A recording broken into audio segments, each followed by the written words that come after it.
Boa tarde, pessoal. Tudo bem?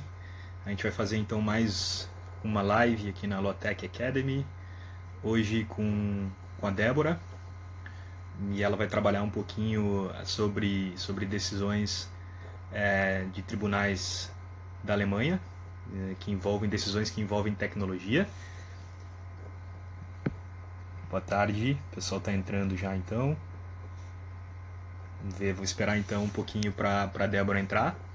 Enquanto isso, eu apresento a Débora. Ela é doutora pela Universidade de Gießen e acabou de entrar. E também tem um podcast jurídico. Débora, legal. Fez o request, eu vou te aceitar aqui.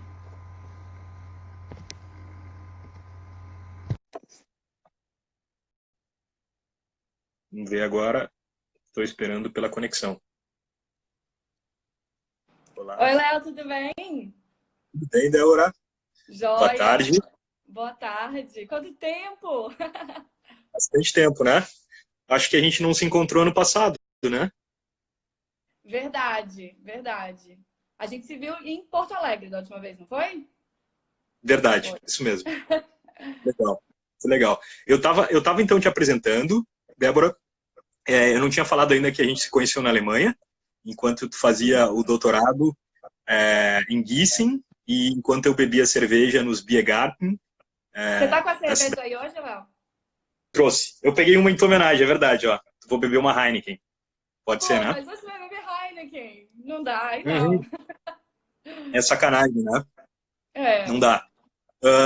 Não, brincadeira, né? Então, na época, eu tava fazendo, então, um summer school, e eu te conheci, né, por meio da minha irmã. Super legal, assim, o bate-papo que a gente teve lá. Eu acompanho o teu podcast também. E então hoje a gente vai falar um pouquinho sobre duas decisões de tribunais alemães, eu acho que é do BGH, né? Ó, Uhum. olha ali, acabei Exatamente. de deixar uma caixa de Pois vinhos é, ali, tu viu? Gui, obrigada. Gui, tá vendo? Agora eu vou poder acompanhá-lo aqui. Ah, eu vou tomar esse um golinho, então. Obrigada demais, agradece aí todo mundo. Gui é meu primo, Léo. Você vê, tá vendo? Ah, que legal. Família aqui, ó. Minha família é legal, tá vendo? O pessoal vem, o pessoal apoia.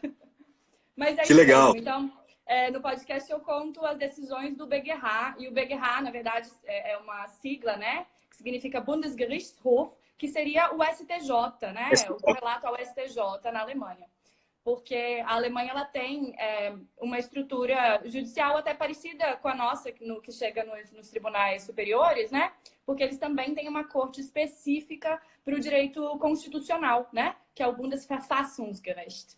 E no podcast eu costumo ver mais decisões do STJ do que do STF alemão, por assim dizer, né? Mas tem outras também, tem até decisão do Tribunal Europeu agora. Então, deu para dar uma diversificada, assim, né?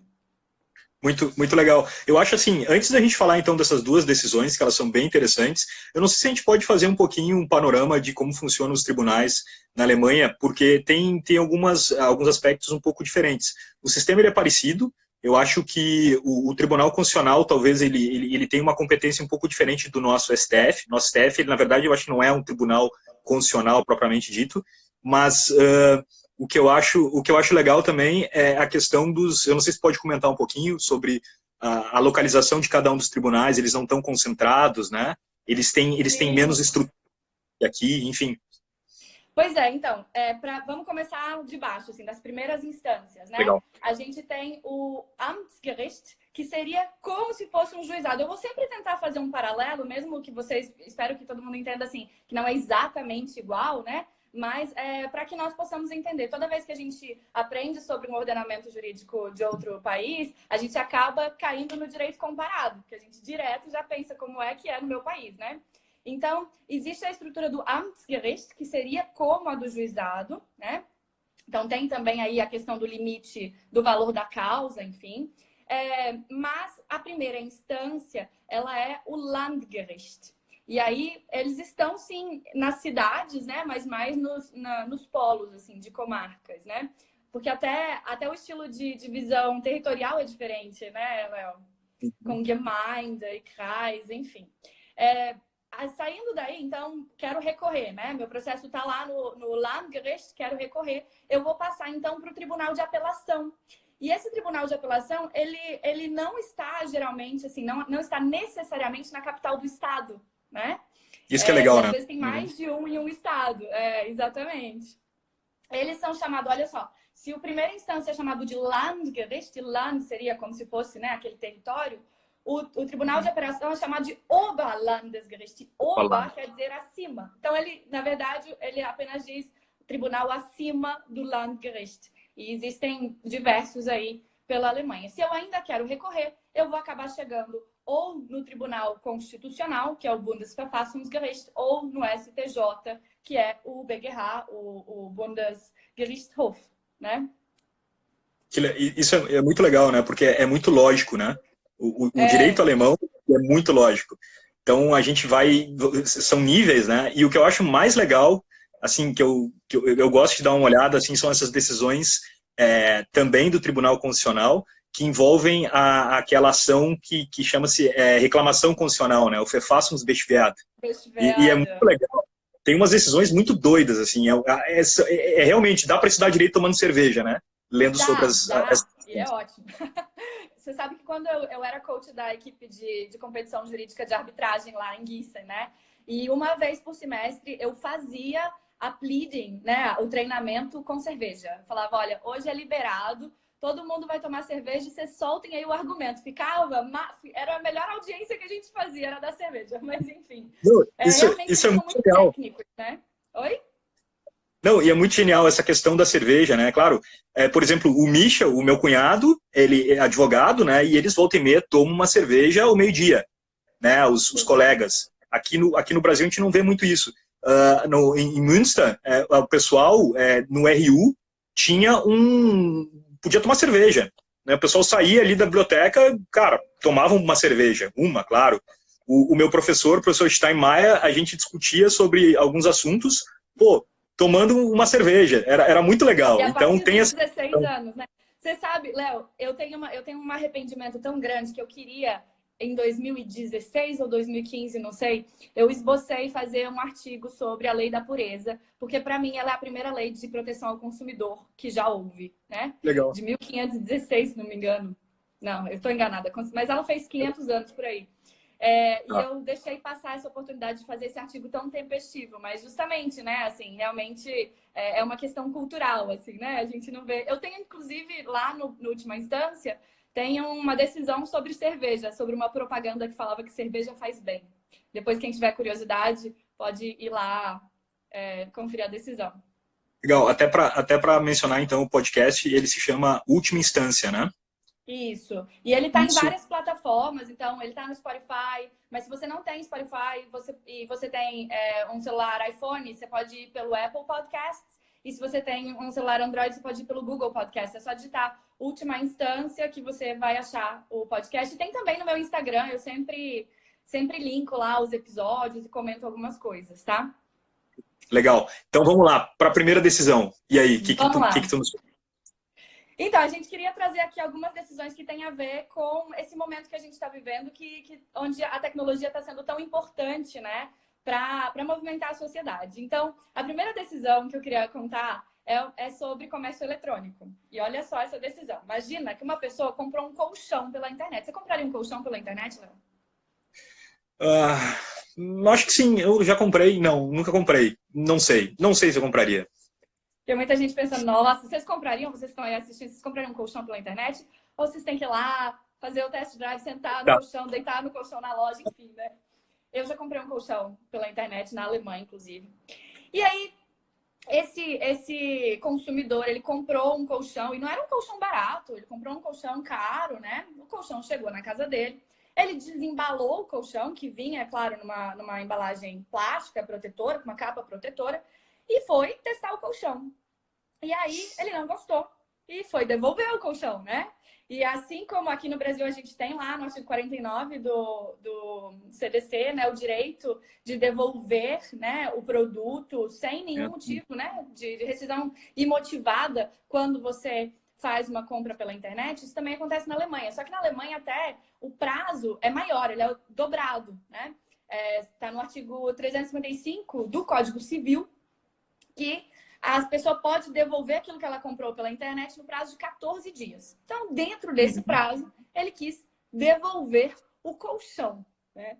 Mas a gente sabe assim, agora está todo mundo comprando pela internet, provavelmente muita gente já teve essa experiência de devolver alguma coisa pela primeira vez, porque, sei lá, chegou, comprou, não serviu e devolveu. E aí, você liga lá na loja, eles te dão um código, você vai pro correio, e geralmente a própria loja, né, ela paga o frete para você devolver a brusinha, né, o sapato, enfim. Agora, com o colchão, não é tão fácil assim, né, Léo? Não posso pegar o colchão e ele no correio facilmente para devolver. Então, ele ligou lá na loja para poder tentar devolver o colchão. E a loja falou, olha, não dá, devolver colchão aí é demais, né? Como é que você já tirou do plástico, já deitou, já dormiu? Como é que eu vou fazer? E a loja não quis receber o colchão dele, ele pagou para devolver, ele pagou uns 95 euros para poder devolver o colchão chegou lá, a loja não quis receber, e isso, é claro, virou uma ação judicial, porque ele batia o pé que ele tinha o direito de devolver o colchão, e a loja batia o pé que não, né? Não é de bom senso até devolver um colchão que você já testou. E aqui eu queria até fazer alguns adendos. Você viu que eu disse que o artigo que fala da devolução, que dá o direito de devolução para o consumidor, ele está no BGB, né? Que é o Código Civil alemão. Então, daí a gente já vê uma diferença com o Brasil, que nós temos aqui o Código de Defesa do Consumidor, que é uma lei apartada do Código Civil, né? Eu levanto a mãozinha quando eu vou falar, assim, sabe? Porque eu acho que aqui a gente tem microsistemas, né? Até eu estava discutindo numa outra live, o Código de Trabalho, o Código de Trabalho, desculpa, o contrato de trabalho, ele está dentro do BGB também. Então, ele, o na próprio... verdade, é um contrato de prestação, ele é o contrato de prestação de serviço, né? Ele é o dia de Exatamente. é verdade. E aí o que acontece? Para você ter uma ideia, a definição de consumidor está no artigo 13 do BGB, que é onde ficam os direitos da personalidade. O que, se a gente for pensar aqui no Brasil, não faz muito sentido. Oi? Allgemeines Persönlichkeitsrecht. Exatamente. O direito de personalidade geral, ela né? tá gastando aqui hoje, vocês estão vendo, né? Mas exatamente. Eu tô tentando praticar meu alemão, Débora. Faz muito tempo que eu não falo. Nossa, eu também. E quando eu vou falar, quem deveria falar alemão comigo é o Michel e a Lu, eles não falam. Eles ficam falando em português. Falar português, né? Mas tem alguns Stammtisch, não sei se tem aí em Porto Alegre. Aqui tá parado, é claro, porque a gente não pode ir tomar uma cerveja juntos, né? Mas eles estão fazendo algumas reuniões online também, enfim. Mas, então, o conceito de consumidor está bem no início do BGB, bem no início do Código Civil alemão, justamente por que isso faz sentido no ordenamento jurídico alemão? Porque não temos uma lei apartada que fale apenas de consumidor. A proteção do consumidor ela está disseminada em várias leis, né? Na lei de telemídia, na lei de responsabilidade sobre o produto. Em diversas leis existem questões sobre o consumidor. Então, por isso é importante conceituar consumidor lá no artigo 13 do BGB e conceituar fornecedor lá no artigo 14 do BGB, para que esses conceitos eles sirvam de base para todas essas outras leis que fazem parte do direito privado, mas que não estão dentro do BGB ou dentro de uma lei específica, né, do consumidor. Então, eu acho bem, bem interessante, assim.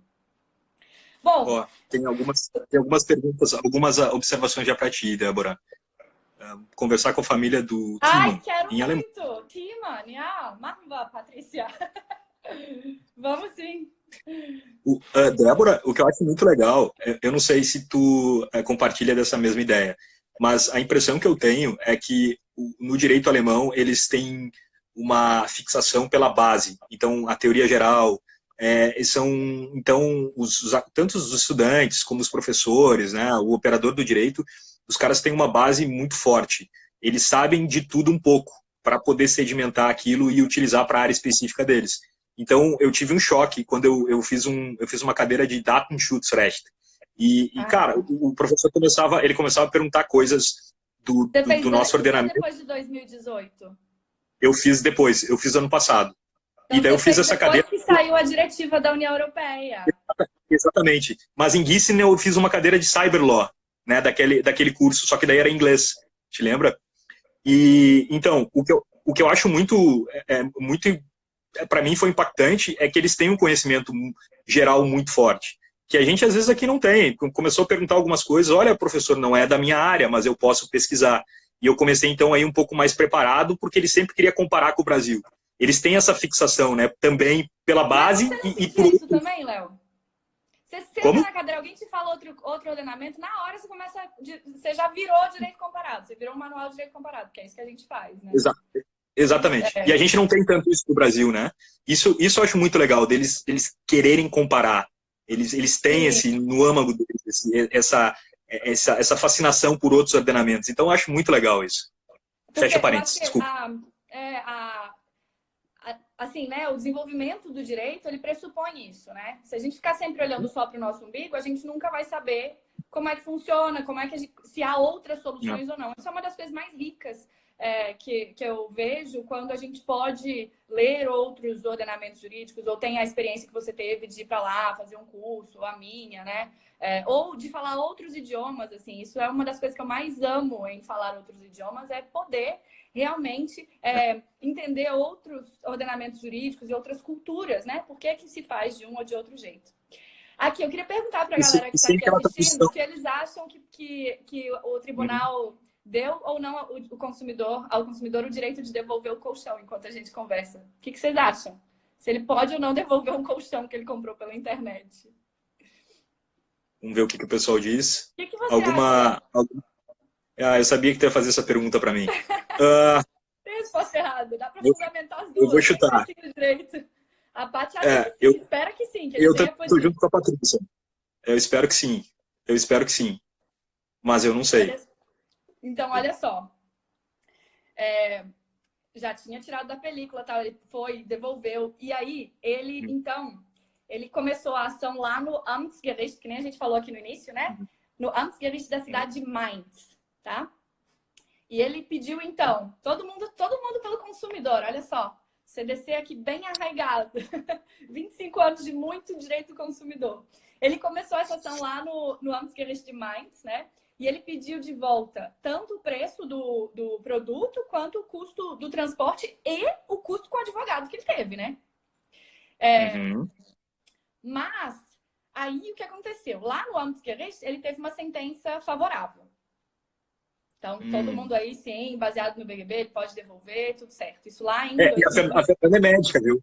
A Fernanda, eu sei que ela é médica. Então, ela tá fazendo as vias de advogada e é médica. Ó, a médica falando do Código Civil, mas vamos lá.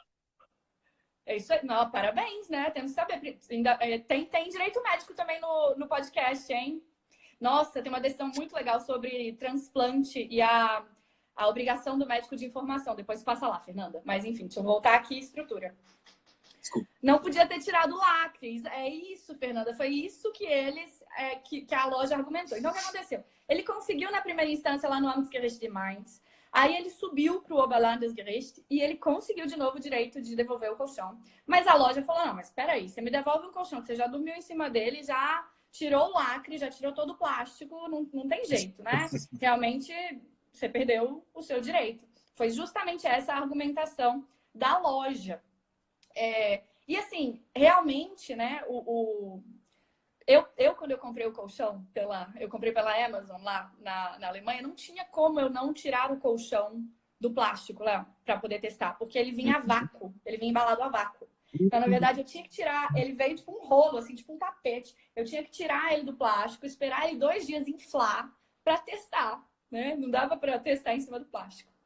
Mas a fundamentação do BGH, além, né, do direito dele de devolver, né, eles levaram sim em consideração o que a loja disse, de que aquele produto havia sido violado, né, e já não estava mais bom para devolução. Só que o BGH pensou o seguinte: para que eu retire do consumidor o direito de devolver aquela coisa, né, comprada, é necessário que aquela coisa não possa mais ser comercializada. Esse foi o ponto. E aí eles analisaram um colchão devolvido. Ele tem condições de ser comercializado de novo? E o que eles pensaram? Sim, tem.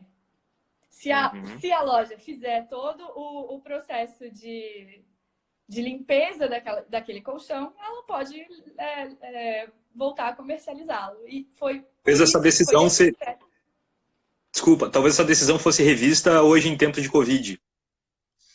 Talvez, não sei, mas até hoje, né? Na verdade, o que tá todo mundo fazendo o tempo todo é higienizando tudo, Exato.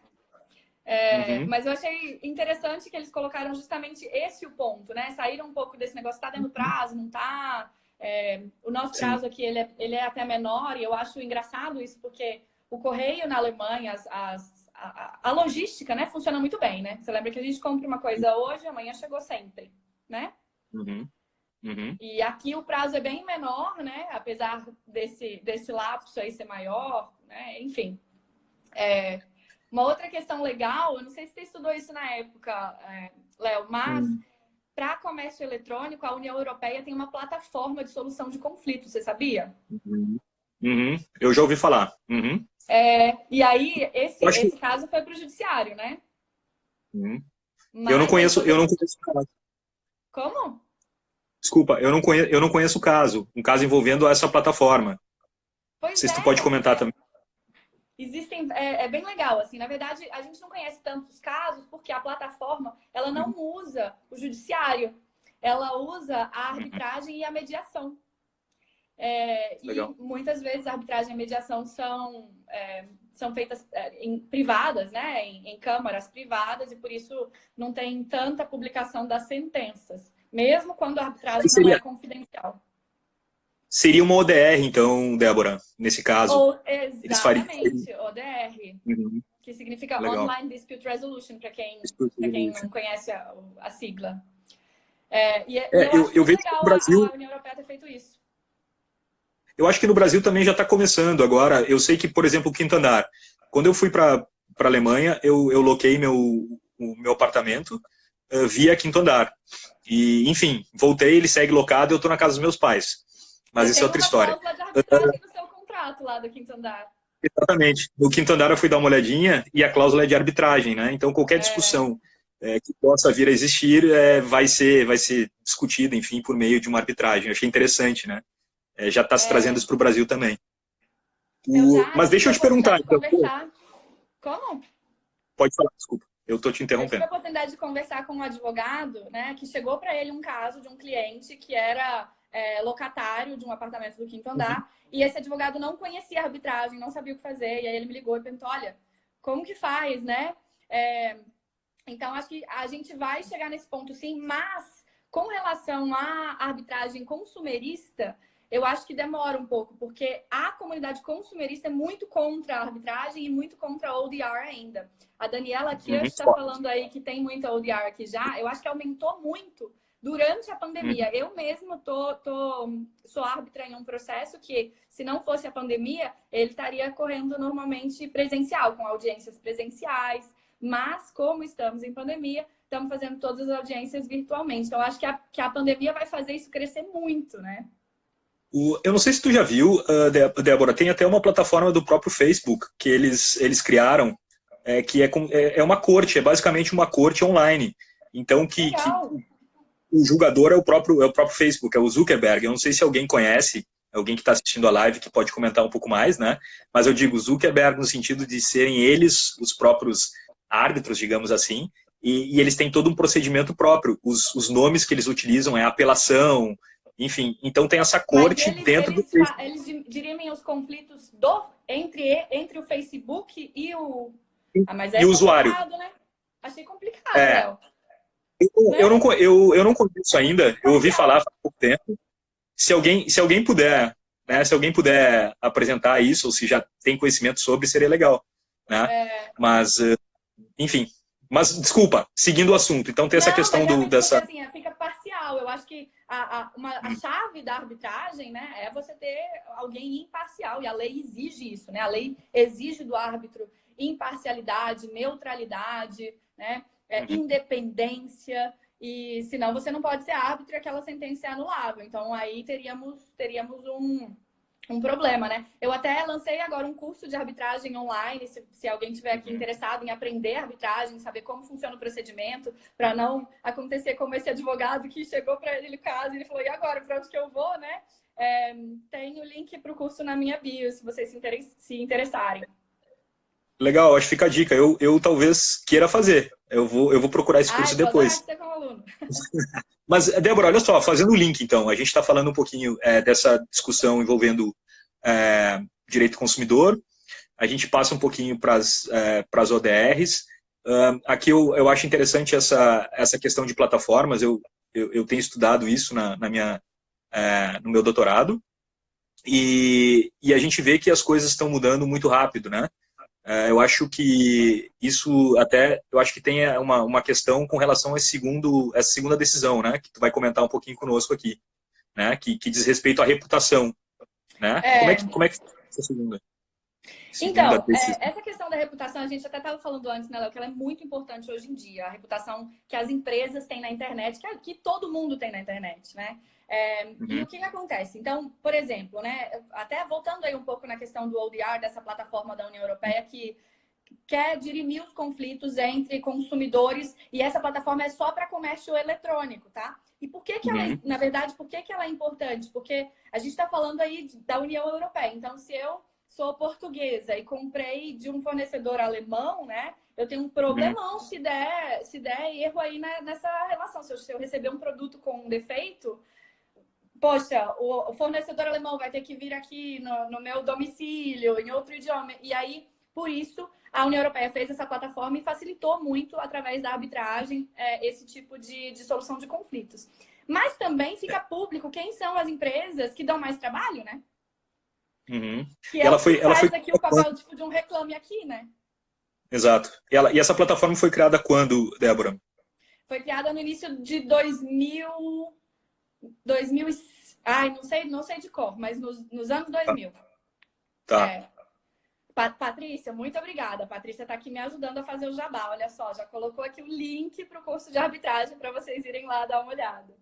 Mas, legal. Então, aqui, essa questão da reputação, assim, de quem dá mais problema, a gente vê muito no Reclame Aqui, né? Até o motivo pelo qual eu acho que daria certo uma plataforma de ODR aqui no Brasil também.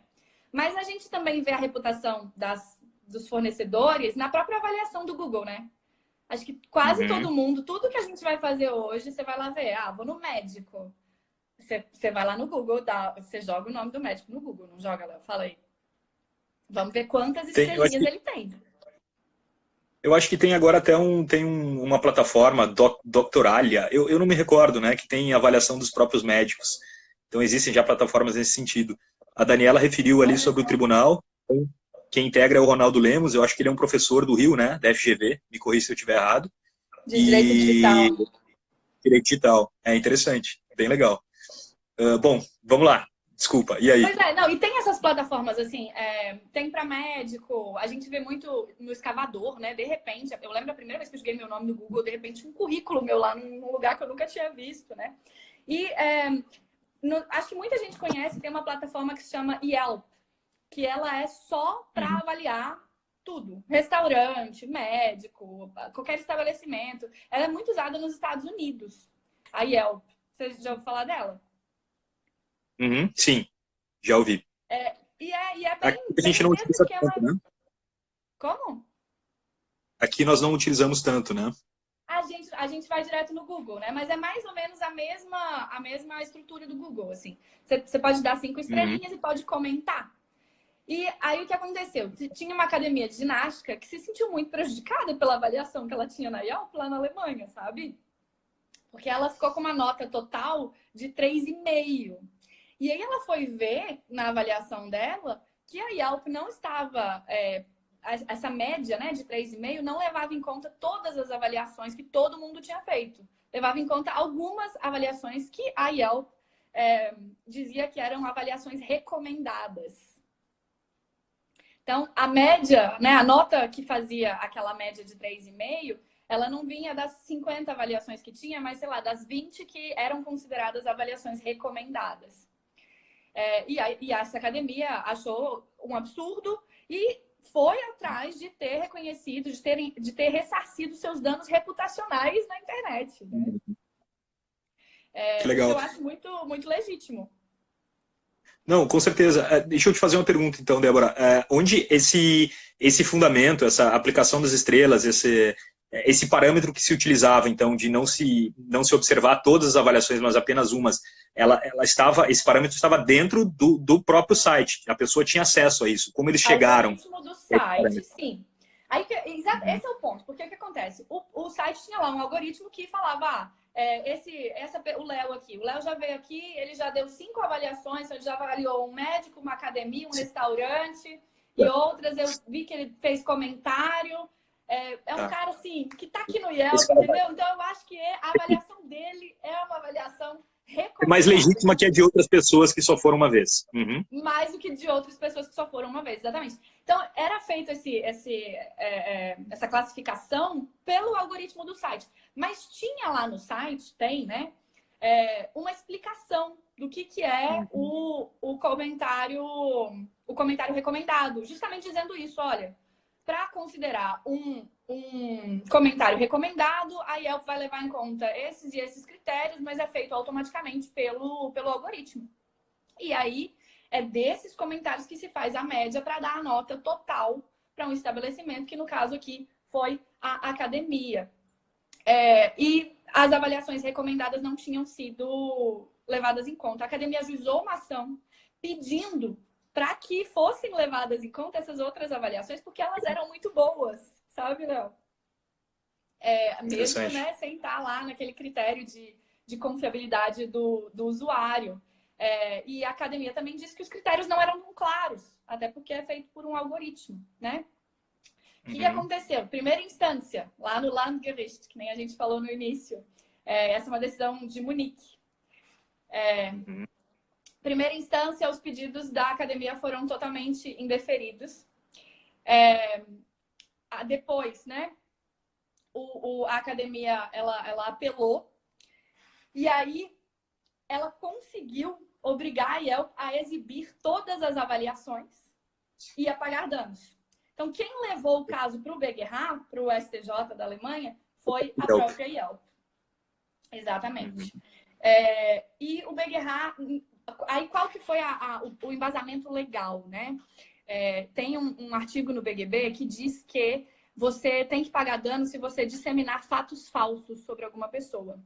E era com base nesse argumento que a academia queria lá os danos reputacionais, porque aquela nota não refletia a avaliação de todas as pessoas que tinham avaliado. Acontece que o BGH entendeu que, a Yelp não era obrigada a levar todas as avaliações em conta, que ela esclarecia, sim, o que eram as avaliações recomendadas e por isso ela não estava disseminando nada falso, né? Ela falou, não, eu só levei em conta aqui as avaliações do Léo, porque o Léo cumpriu aqui os requisitos do algoritmo, né? E, além disso, houve uma proteção à expressão dos consumidores que estavam ali. Agora, o mais interessante, eu achei, é que o BGH fecha dizendo assim que um comerciante, né, um fornecedor, ele tem que aceitar críticas ao seu desempenho. E ele tem ainda que não só aceitar as críticas, mas ele tem que suportar a discussão pública do seu desempenho na internet. A discussão das críticas na internet. Então, isso é muito interessante, na verdade. É muito que a gente vive, né? É muito legal essa decisão. Depois eu vou querer dar uma lida nela. O que me chama a atenção é realmente isso, porque o parâmetro, ele está lá. O parâmetro, ele é bem claro. Claro, talvez ele não seja um dos melhores parâmetros, mas aqui a gente tem um parâmetro, a gente tem algo bem objetivo. Claro, teria até uma discussão aí se faz sentido a gente abrir mão de várias análises, né, e deixar apenas algumas. São só aqueles de sempre, Mas tudo bem, mas eu acho que pelo menos tem um parâmetro. E ele pelo menos é claro. É o que a gente não vê muito por aqui, né? Então, enfim, eu acho que eles talvez não tenham entrado tanto no mérito de discutir se é ou não razoável esse parâmetro que foi utilizado. Mas o que me parece aqui dentro desse caso é que, cara, tem um parâmetro. Ele é objetivo. E não há nenhum tipo de, digamos assim, fake news, né? Não existe mentira. Exato, foi exatamente esse ponto. Não está disseminando nada falso, né? Só selecionei alguns aqui. Mas não é que eles são falsos, né? E outra coisa, Débora, que eu acho interessante é que, imagino eu, esse algoritmo ele vai selecionar a mesma seleção que ele faz para uma avaliação, ele vai fazer para outra.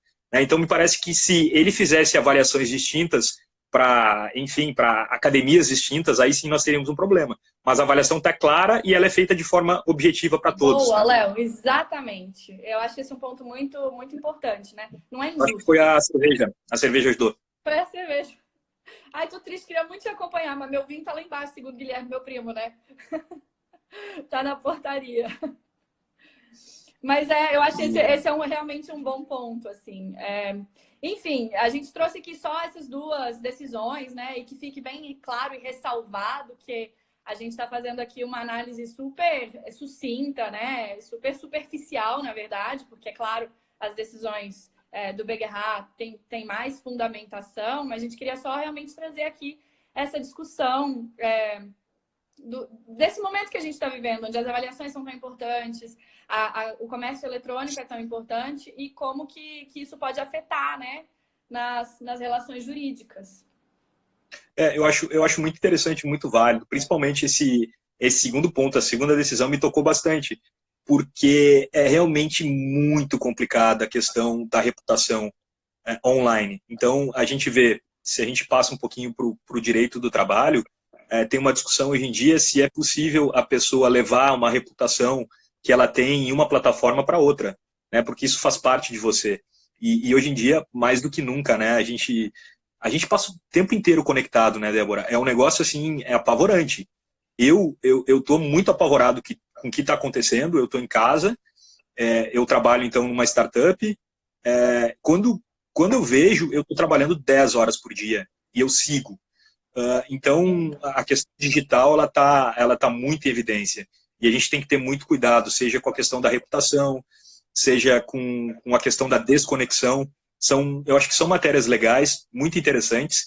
E eu vou falar assim, o mais doido é que eu acho que tudo se conecta lá na frente, né? Eu tinha uma professora, a professora Vera Fradeira, que ela falava, olha, ela fala, tudo se conecta. Lá na frente as coisas começam a se conectar. Então, até essas lives que a gente está falando, assim, essa tua live para mim foi super importante e tu tem uma forma de abordagem muito clara, assim, muito fácil. Porque o Obrigada. tema é super complexo. Não, o tema é super complexo, né? Primeiro que quase todos nós formos, nós não vamos entender, né? E o legal é que as lives da semana passada, que eu não participei, mas eu pude assistir, na terça-feira a gente fala sobre contratos e tecnologia. A gente abordou um pouquinho dessa tua primeira decisão. Tá? Olha que coisa doida. Então, a tua primeira decisão, ela bate muito na live da semana passada de terça. E essa segunda decisão que você comentou, Débora, tem muito a ver com a privacidade, né? E foi a live que foi feita na quinta-feira passada com o Marcílio, da Privacy Academy. Então, eu acho que no final tudo se conecta, né? E a gente tem que estar muito esperto para esses assuntos. Essa questão aí que você falou dos contratos, né, digitais, tem uma decisão, até jogando só mais uma aqui rapidinho, mas essa decisão é super complexa. Então, eu vou realmente só pincelar, mas ela é muito interessante. Uma menina quer dizer, ela caiu na frente do trem, né, na Alemanha, ela morreu, não se sabia se ela tinha se suicidado ou não, enfim.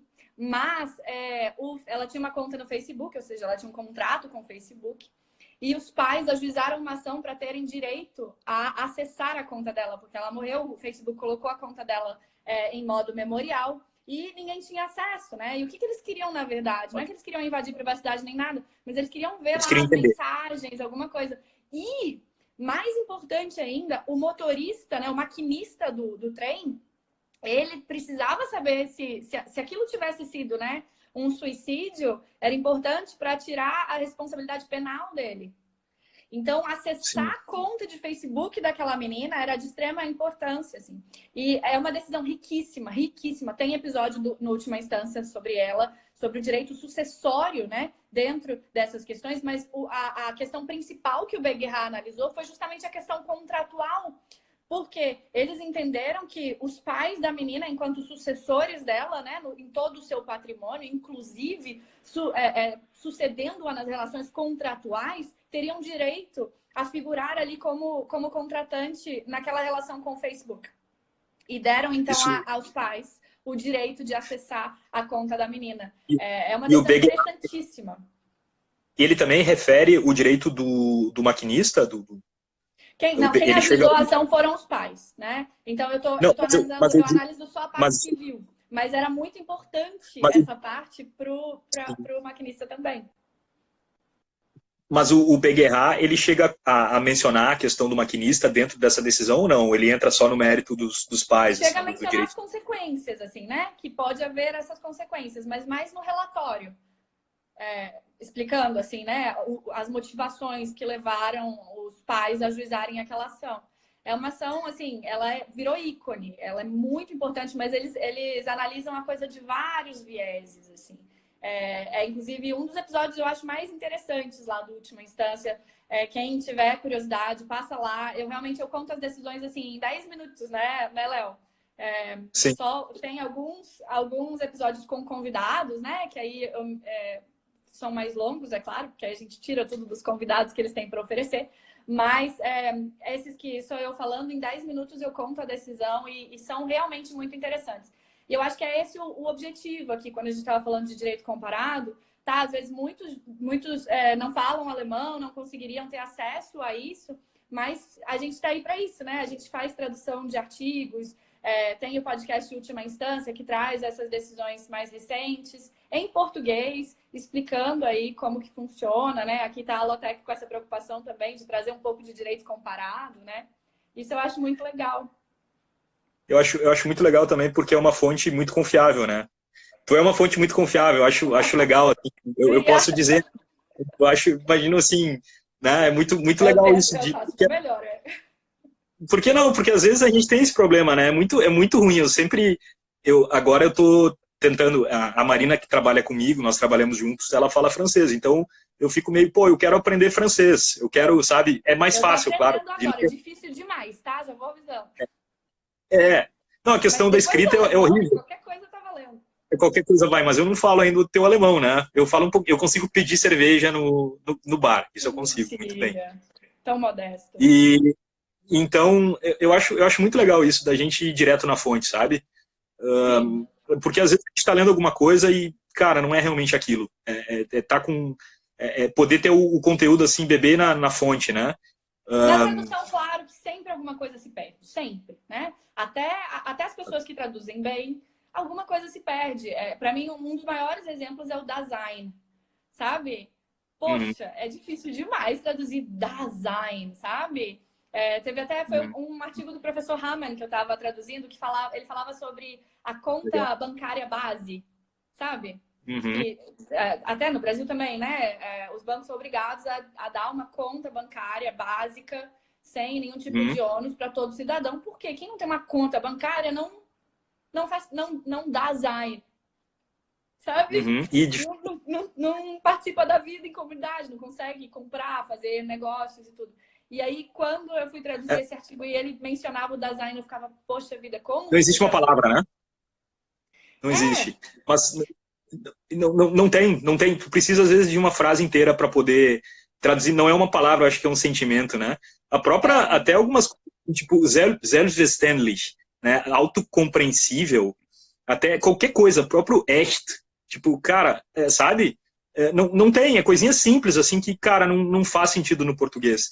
É outra forma de pensar. Eles são muito lógicos. E para mim, eu imagino que para ti...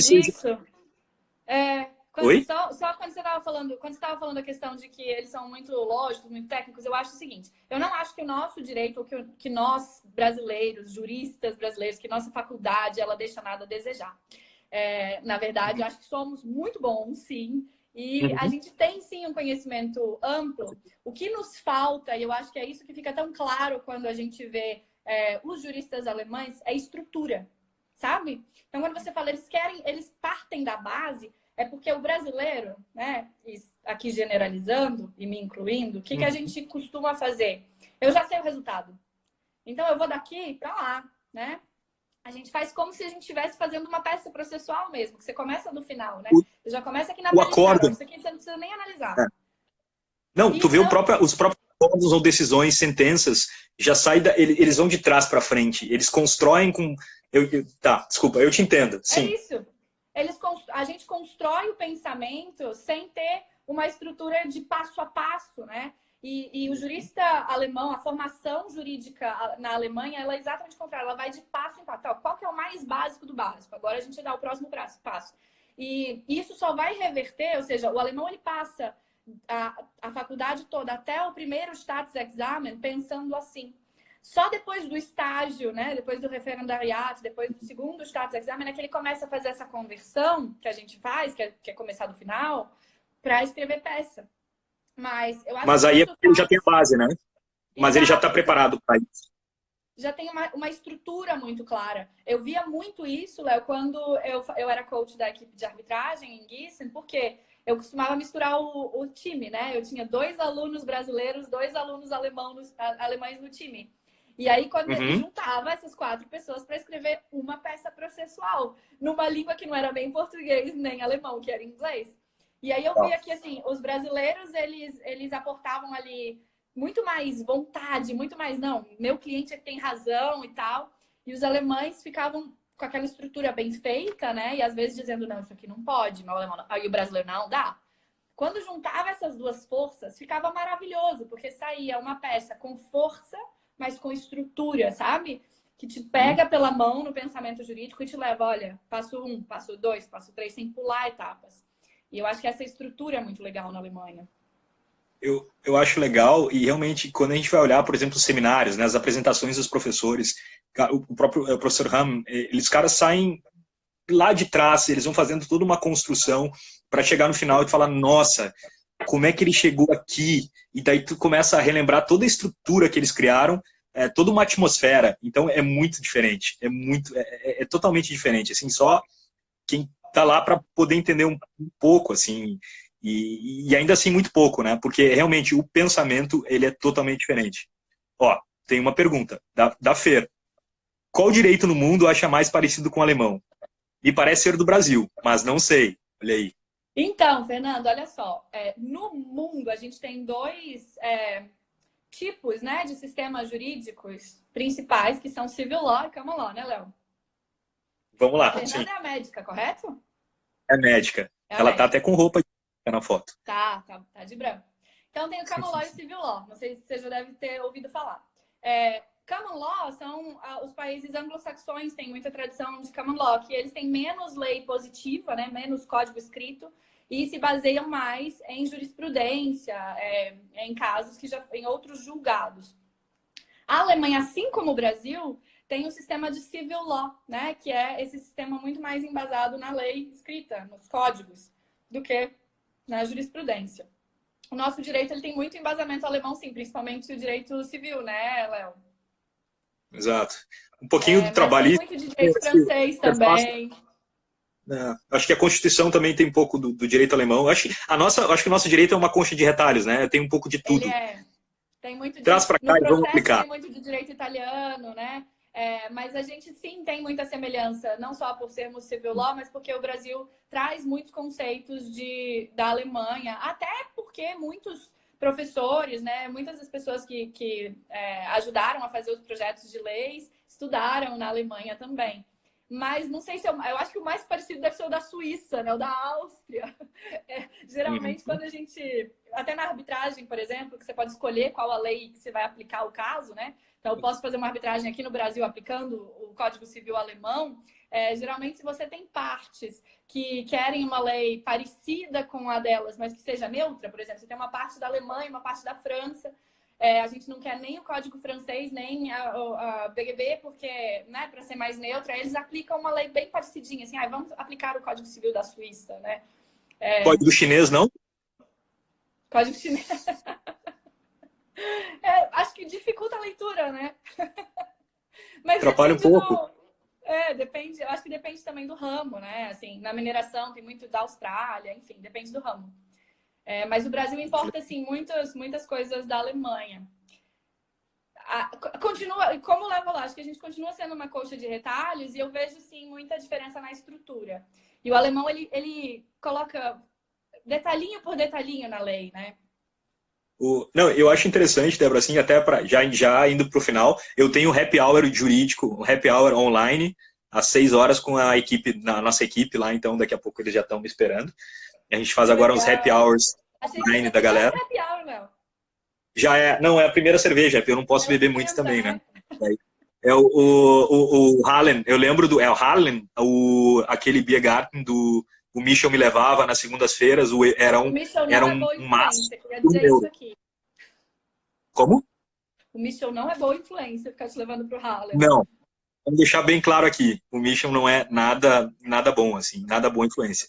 Mas, bom, tirando essa questão das segundas-feiras, o que eu queria te falar, assim, por último, Débora, que me marcou muito, é que a gente, às vezes, e isso, assim, eu ainda tenho um pouco em mim, a questão do transplante jurídico, né? A gente tem muito o que analisar, falando um pouquinho desse de direito comparado, a nossa situação, né? A gente não pode sair aplicando as coisas. Então, quando eu escrevi a minha dissertação no mestrado, eu falei sobre startups, e eu falo um pouquinho sobre a cogestão, né? A cogestão empresarial, o Mitbestimmung. E, e eu era assim um pouco, talvez assim, uma utopia, né, de querer aplicar aqui a possibilidade, assim, é totalmente, né, a possibilidade de um empregado é ter a gestão da empresa. O Mitbestimmung é isso, né, é um diálogo entre empregado e empregador, e o empregado ele dita certas questões empresariais dentro da empresa. E é difícil, né? Eu fui no Rio, eu falei um pouquinho sobre essa pesquisa que eu Isso é fiz, muito e cultural, né, Léo? é difícil aplicar coisas que, né, institutos, conceitos, Begriff, que vêm de fora. Cara, não tem. É difícil aplicar. Por exemplo, na Alemanha, o direito do trabalho, você, se não me engano, 3 dias, você pode faltar 3 dias no trabalho, só avisando o seu empregador, olha, cara, tô mal, tô doente, não vou. Imagina aqui no Brasil, isso não funcionaria. Tu tem que apresentar um atestado, sabe? É Mas difícil. eu acho que depende, assim, eu acho que depende muito de cada caso, realmente, né? É muito cultural. É É complicado. porque é complicado, exato. Mas isso é muito bonito isso que você disse, porque a gente tem que sempre lembrar, né, que o direito é uma ciência social aplicada, né? Então ela se aplica àquela sociedade, senão ela não vai ter efetividade. Então a gente tem que sim analisar as questões culturais e sociais para ver, para achar soluções que vão ser adequadas aqui. Mas por outro lado também, se a gente não tenta mudar, né, algumas coisas, a gente nunca muda. É que nem se a gente for falar do cinto de segurança, né? Quando eu era pequena, quem usava cinto de segurança, que é isso. Eu lembro quando começou a todo mundo usar, assim, tinha certa resistência, né? No dia que eu As pessoas defendi... vendiam uma camiseta branca, né, com cinto aqui, para dizer que estava usando cinto. Sério? Eu não vi isso não, que Mas aqui em absurdo. Porto Alegre, sim. Pois é, não, e tem outros países que, assim, você vai ver, ainda tem... Quando eu fui ao Egito, no primeiro dia eu falei assim, tá, vou morrer. Com certeza, eu vou morrer. Porque, assim, tô num carro com 7 pessoas, a criança tá no colo da avó no banco da frente. Cinto de segurança? Onde? No terceiro dia eu já tava, tá, bora. É isso que temos, né? Mas você vê, eu andei no chiqueirinho do Fusquinha do vovô, sabe? Sem problema nenhum. Então, tem coisa que a gente tem que forçar a barra para começar a criar consciência popular, né? Tem coisa que a lei vem antes e depois vem a adequação da sociedade. Mas tem outras também que você vai acabar fazendo uma lei que não vai ter nenhuma eficácia social. Então é complicado esse balanço que a gente tem que ter no direito, né? É o Volksgeist. Exatamente. É a Volksgeist e o Muito legal. Zeitgeist também, né? A gente tem que ver. Mais ainda. Espírito do tempo. Tu vai traduzir o Zeitgeist não é um espírito do tempo, cara, seria uma construção de uma frase para poder entender, eu acho. E depois de uma ida no Biergarten, daí a gente conseguiria entender. Daí a gente conseguiria, exato. Mas, Débora, então, assim, te agradeço muito, muito legal, assim, eu vou pegar depois as decisões, eu vou seguir ouvindo o teu podcast, é legal a gente se rever de novo aqui na internet, Sim. Pena que a gente não conseguiu se rever no passado, eu não pude acompanhar o teu, enfim, a tua entrevista, né, o teu processo de doutoramento, eu não sei como diz, mas a Lu me falou que foi muito legal, a defesa, claro, eu acho assim, enfim, a gente vai se encontrar ainda, espero que a gente se encontre na Alemanha na próxima vez. Tomara. Quando eu for buscar agora o diploma oficial, né? Porque agora eu estou publicando a tese. Léo, muito obrigada pelo convite. Sempre bom conversar com você, ainda mais assim, né? Com essas Gemeinsamkeiten da Alemanha e discutir direito. Sempre legal. Muito obrigada. Parabéns aí vocês pelo projeto da Lotec. Desejo muito sucesso. E da próxima, virei com a minha cerveja, tá? Virei com uma Weissbier, que eu gosto mais. Boa. E a Tá gente bom? traz o Patrício junto daí. Ai, sim, ai, saudade do Patre. Tá. Ele tá no Então, mestrado também, né? Não sei se você tem encontrado com ele. tá. Eu não tenho muito mais contato com ele, não. Vou mandar uma mensagem mais adiante para ele. Tá joia. Léo, muito obrigada, de verdade, pelo convite. Adorei conversar com você. Eu que E agradeço. Obrigado, obrigada, gente, Débora. por terem estado aqui Pessoal, e me ouvindo. acompanhe o podcast, né? Última instância. Fica a Vai dica. lá. Tchau, Valeu. tchau. Até mais.